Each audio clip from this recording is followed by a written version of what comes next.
মন্ত্রী আর মন্ত্রীর স্ত্রী দুজনে মিলে এতটাই দুর্নীতি করেছিল যে সেই দেশে আজও এই প্রচলনটা হয়ে আসছে যে একটা স্ট্যাচু বানিয়ে দিয়েছে, সেই স্ট্যাচুতে সবাই মেরে মেরে তাদের প্রতিশোধ নিচ্ছে। তো মজার বিষয়টা হচ্ছে, ভারতে যদি এরকম দুর্নীতি পরায়ণ নেতা বা মন্ত্রীদের এইরকম স্ট্যাচু বানানো হয়, তাহলে কিন্তু বন্ধুরা রাস্তায় মানুষের থেকে স্ট্যাচু বেশি থাকবে। আর এটাই কিন্তু বাস্তব। আর মানুষজন ওই চর আর চটি দিয়ে মারতে মারতে না হাঁপিয়ে যাবে রাস্তায়। তো এটা ভেবে দেখো যে তোমার এরিয়াতে, তোমার রাজ্যে, তোমার দেশে কত স্ট্যাচু হবে।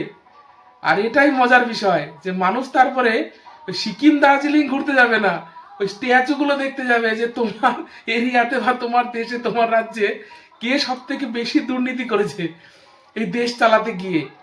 তো ভাবো একবার, মানুষজন স্ট্যাচু দেখার জন্য ভারতে আসবে, যে ভারতে কত দুর্নীতিপরায়ণ লোকের স্ট্যাচু আছে। চীনে তো শুধু দুজনের আছে, আর ভারতে হলে প্রচুর মানুষের হবে।